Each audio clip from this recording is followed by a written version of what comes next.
Hello students, let's solve some more examples. Prove that limit of sine of 1 upon x as x tends to 0 does not exist. We have to show this limit does not exist. For this we will use divergence criteria. Okay. So first let us take fx as, let f of x as sine 1 upon x. Sine 1 upon x, x not equal to 0. So to use divergence criteria, C part of divergence criteria, we shall find two sequences, xn and yn in domain such that limit of xn as n tends to infinity is equal to 0 is equal to limit of yn as n tends to infinity. We will find these two sequences such that its limit is same, but limit of f of xn as n tends to infinity is not equal to limit of f of yn as n tends to infinity. If we find such two sequences satisfying these two conditions, then by divergence criteria we can say that limit of function does not exist. So let us consider xn as 1 upon n pi and yn as 1 upon pi by 2 plus 2n pi, where n belongs to natural number. Then what will be limit of xn as n tends to infinity? As n tends to infinity, limit of xn will be 0, and as n tends to infinity, what will be limit of yn? As n tends to infinity, it will be 1 upon infinity, that will be 0. Okay, means this first condition is satisfied. Now let us check whether f of xn and f of yn exist or not. So whereas f of xn, what will be f of xn? Our xn is 1 upon n pi, and our f of x, what was our f of x? Our f of x is sine 1 upon x. So our f of xn will be sine of what? 1 upon xn. Okay, and what is xn? Xn is 1 upon n pi, means sine of 1 upon n pi, that will be sine of n pi.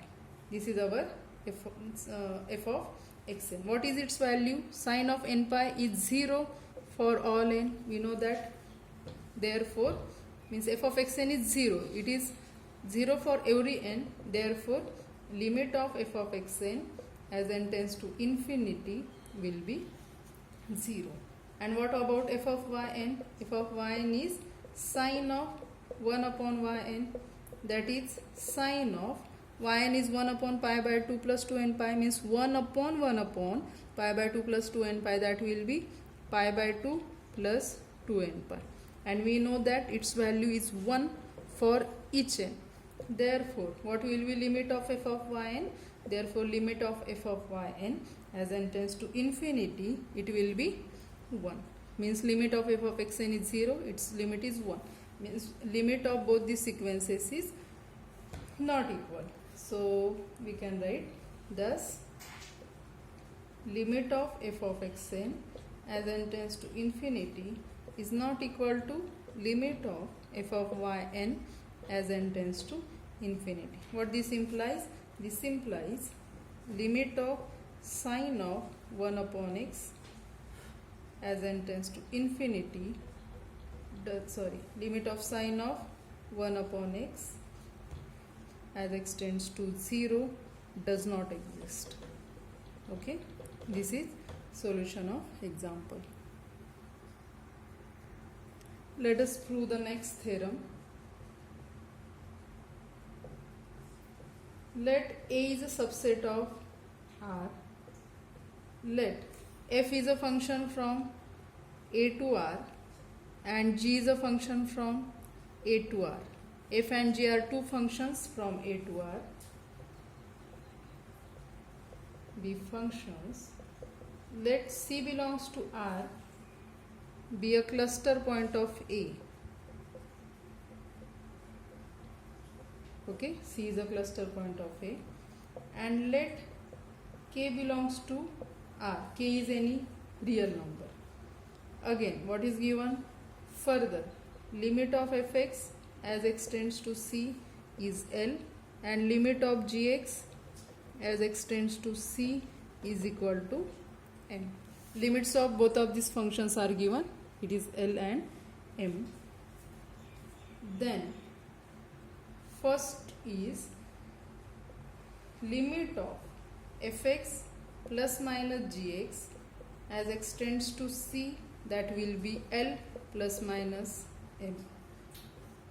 B part, limit of kf of x as x tends to C is same as k into L.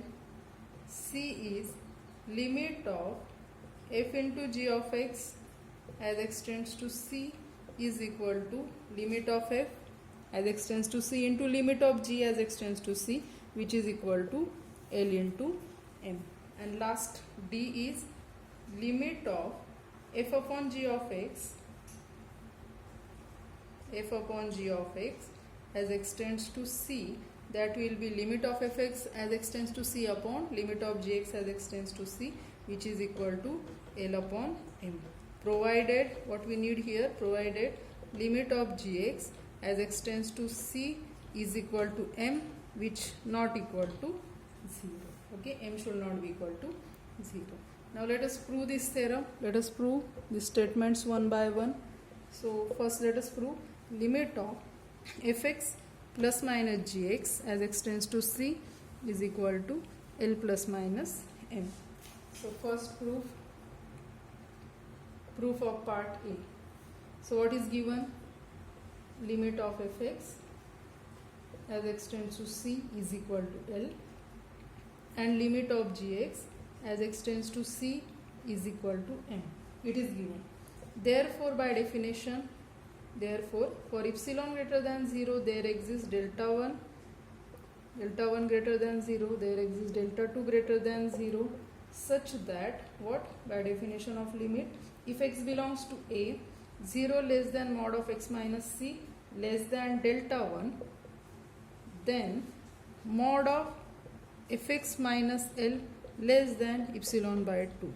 Here in space of epsilon we are taking epsilon by 2. We can take it because it is also positive real number. And if x belongs to A for another function 0 less than mod of x minus C less than delta 2, then mod of gx minus m for another function mod of gx minus m less than epsilon by 2. Now let us combine these two statements. For that, let us take delta as a minimum of delta 1 and delta 2. Delta is minimum delta 1, delta 2. Then what happens? Then if x belongs to A, then combining we can write this as 0 less than mod of x minus C less than delta. Then now let us consider mod of fx plus gx minus L plus M. We are taking it because we have to show that limit of fx plus gx as x tends to C is equal to L plus M. So we are taking this part. So this can be written as, and we have to show mod of this is less than epsilon. So we can write it as is equal to mod of fx minus L, okay, mod of fx minus L plus mod of gx minus M. Mod of fx minus n plus mod of gx minus m. So this is definitely less equal mod of fx minus L plus mod of gx minus m, and from this 1 and 2 mod of fx minus L is less than epsilon by 2 plus mod of gx minus m is also less than epsilon by 2, which is equal to epsilon. So using 1 and 2, okay, we can write it using 1 and 2. Means what we get? What we get here, if x belongs to A and if mod of x minus C is less than delta, then mod of fx plus gx minus L plus m is less than epsilon. So from this we can write that limit of this function fx plus gx is L plus m. So we can write hence limit of fx plus gx as x tends to c is equal to L plus m. And similarly, in the same way, we can show that limit of fx minus gx as x tends to c is equal to L minus m. That is proof of part A. Now let us prove part B. What was that? Part B is limit of k f of x as x tends to c is equal to k into limit of f is L. So for that, what is given? Given limit of fx as x tends to c is equal to L. Therefore, for epsilon greater than 0, there exists delta greater than 0 such that, so now we are taking 0 less than mod of x minus c less than delta. This implies mod of fx minus L less than, here we can take any positive real number. So let us take it as any positive real number, so we can take it as epsilon upon k. So this we can take it because it is a positive real number. Okay, so because we have chosen this k is positive, otherwise no, k is any real number, so let us take it as a mod k. Okay, because it is given in statement that k belongs to R, k is any real number, so let us take it as a mod k. Now it is a positive real number. Okay, now this can be written as, this mod k can be shifted, mod k mod of fx minus L less than epsilon. Now this can be written as, we can add k here, multiply k here, so k into fx minus k into L less than epsilon. So what this implies, for epsilon greater than 0, there exists delta such that if 0 less than mod of x minus c less than delta, then mod of k f of x minus kl less than epsilon. Hence from this what we get, limit of this function k f of x as x tends to c is equal to k into L. Okay, this is proof of part B. Now let us prove part C. What is that? It is about multiplication. Part C is limit of fg of x as x tends to c is equal to limit of fx as x tends to c into limit of gx as x tends to c is equal to L into m. So to prove C, so we will write what is given. So we have limit of fx as x tends to c is equal to L. It is given. Okay. Therefore, for epsilon 0 is equal to 1, let us choose a fixed epsilon, that is 1. It is positive real number, so we can take it, right? So for epsilon is equal to 1, there exists delta 1 greater than 0 such that if x belongs to A and 0 less than mod of x minus c less than delta 1, then mod of fx minus L less than epsilon 1, which is 1. Okay, because we have selected as a 1 and its limit is L given, so by definition of limit we can write this statement. Now for this 0 less than mod of x minus c less than delta 1, what is mod of fx? Mod of fx can be written as mod of fx minus L plus L, which is less equal mod of fx minus L plus mod of L. Now this mod of fx minus L is less than 1. We construct or we select delta 1 such that epsilon 1 is 1 and delta 1 select accordingly. And now this mod of fx minus 1 is less than 1, so we can write it is strictly less than 1 plus mod. Okay. Now let us give it equation number 1. Again,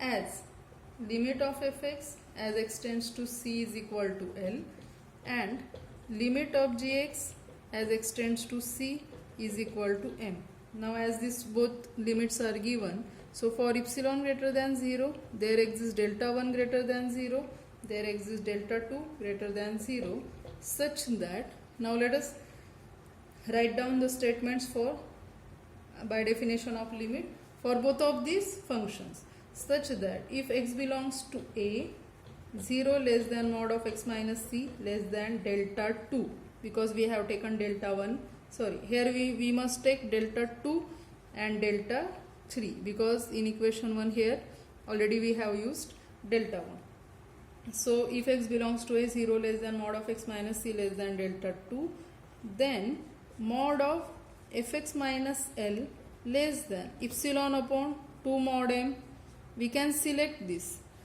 Here we need any positive real number, so we have chosen it as epsilon upon 2 mod m. Okay, why we take it? Because in the proof we take it so that by simplification we get epsilon in the multiplication. And for second function, and if x belongs to a 0 less than mod of x minus c less than delta 3, then mod of gx minus m is less than epsilon upon 2 1 plus mod m. This complete is also positive real number. Okay, now by choosing delta as a minimum of delta 1, delta 2, delta 3, because we have to combine all these three statements. If x belongs to a and 0 less than mod of x minus c less than delta, then we can write. Now what we want, we have to show limit of fx into gx as L into m. So we will show that mod of fx into gx minus Lm is less than epsilon. We have to show this is less than epsilon. So for that, let us do some adjustment. We can write it as mod of fx into gx minus mfx plus mfx. Okay, we subtract and add same quantity here minus Lm. Okay, now this can be written as, now it is keep it in mind that mod of fx is less than 1 plus mod L. We use it later. And let us give it equation 2 for fx minus L. Let us give it equation 3. Okay, now here we can write is equal to, if you take fx common, so what we get here, if you take fx common, then it is fx in bracket gx minus m plus, here if we take m common, what we get, fx minus L.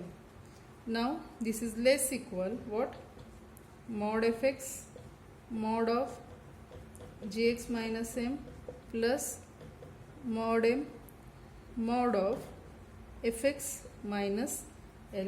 Now by 1, 2 and 3, so mod of fx is what, less than 1 plus mod L by equation 1. So this gx minus m less than what, epsilon upon 2 into 1 plus mod L by equation 3 plus this mod m as it is by equation 2, mod of fx minus L is less than epsilon upon 2 mod m. Here we can write using 1, 2 and 3. Okay, and this is equal to what, 1 plus mod L will get cancelled, epsilon by 2 plus, here mod m get cancelled, epsilon by 2, which is equal to epsilon. Means what we get, if x belongs to a 0 less than mod of x minus c less than delta, then mod of fx into gx minus Lm less than epsilon. Means we can write, hence limit of fx into gx as x tends to c is equal to L into m. That is if x belongs to a 0 less than mod of x minus c less than delta, then mod of fx into gx minus Lm is less than epsilon. Hence we can write limit of fx into gx as x tends to c is equal to L into m. That is proof of part C. Now let us prove part D. What is part D? Limit of f upon g of x as x tends to c is equal to L upon m. Okay, limits of f and g are already given. Here what is provided, m is not equal to 0, that is limit of gx is not equal to 0. So let us prove this. For that, what is given? We have limit of gx as x tends to c is equal to m, it is given, and m is not equal to 0. Therefore, we can take epsilon as mod m upon 2. As m is non-zero, so this mod m upon 2 is non-zero. For this epsilon, there exists delta 1 greater than 0 such that if x belongs to a, 0 less than mod of x minus c less than delta 1, then mod of gx minus m is less than mod of m upon 2. We can take it because it is epsilon. Okay, it is positive real number. Also, if 0 less than mod of x minus c less than delta 1, then mod m can be written as mod of m minus gx plus gx, which is less equal, we can write it as mod of gx minus m plus mod of gx, and here mod of gx minus m is less than mod m upon 2, so it is strictly less than mod m upon 2 plus this mod of gx as it is. Okay, therefore what we get, what we can write here, that is, now this mod m by 2 can be shifted to left hand side. What we get, mod of gx is greater than mod of m by 2. Mod gx is greater than mod m by 2. Okay, so let us give it equation 1, or here we can write 1 upon mod of gx will be less than 2 upon mod m, or let us keep it as it is. Let us give it equation 1. Okay, again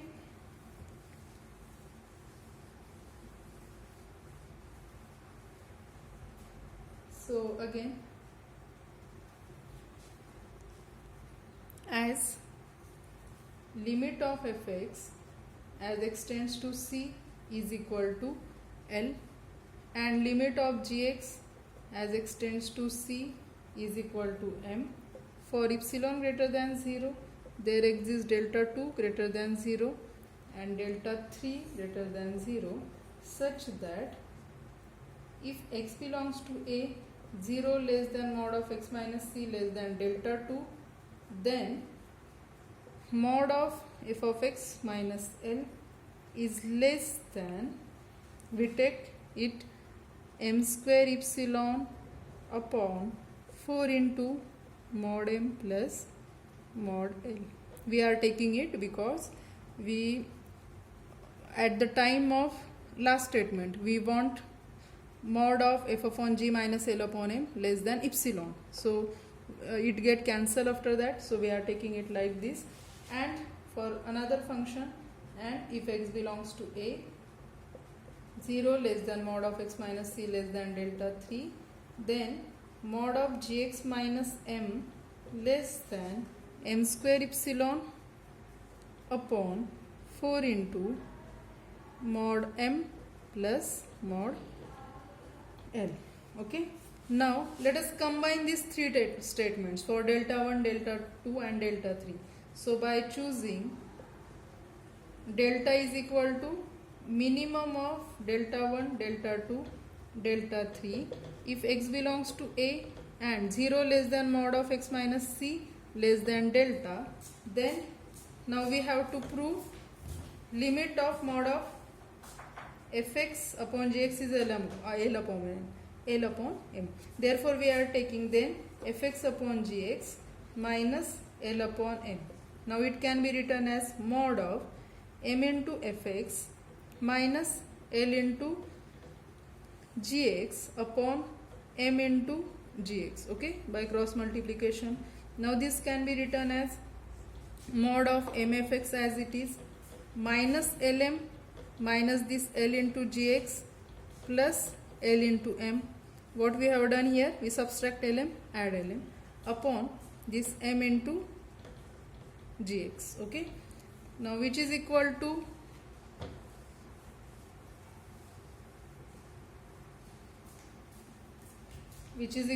here. Now let us separate this. Here we can take m common, so which is equal to mod of m in bracket fx minus L, okay,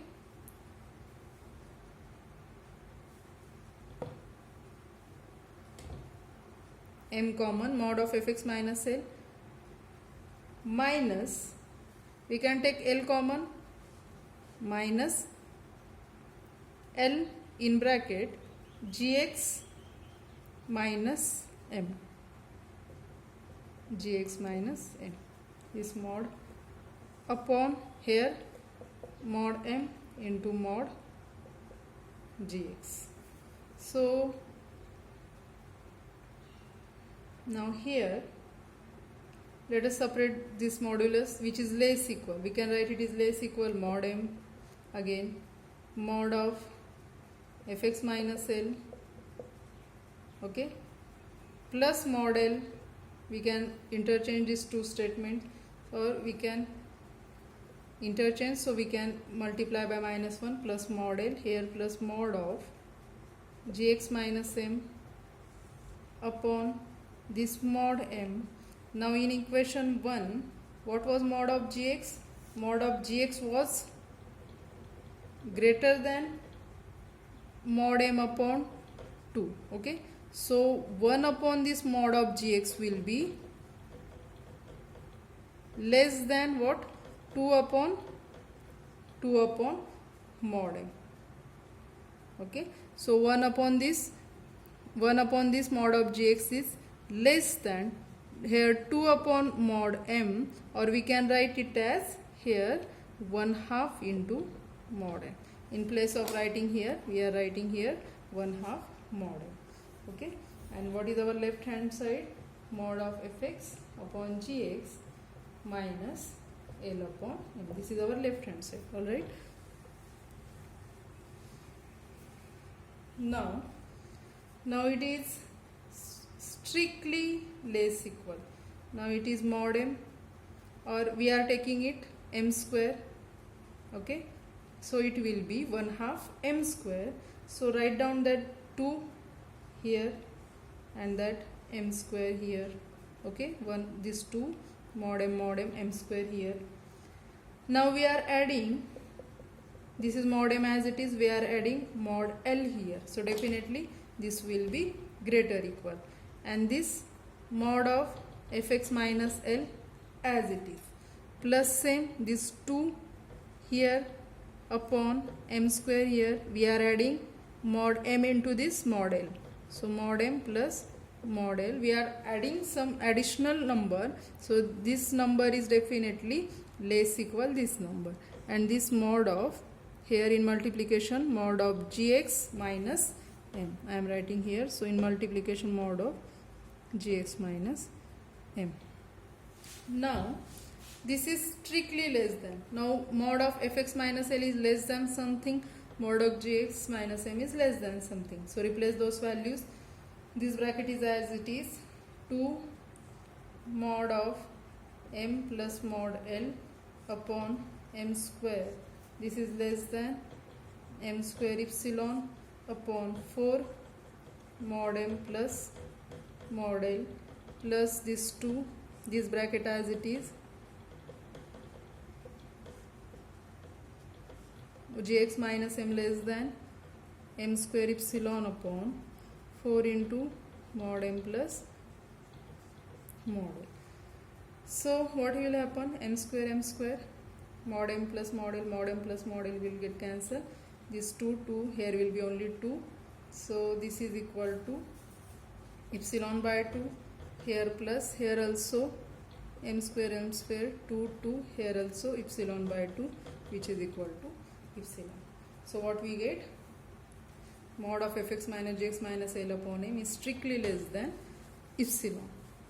So we can write, thus if 0 less than mod of x minus c less than delta for x belongs to a, then mod of fx upon gx minus L upon m is less than epsilon. Therefore limit of this f upon g as x tends to c is equal to L upon m, provided m is not equal to 0. Okay, that is proof of part D. Okay, all these 4 parts A, B, C, D are completed. Let's stop here. In next lecture we will prove some more theorems and we'll solve some examples. Thank you.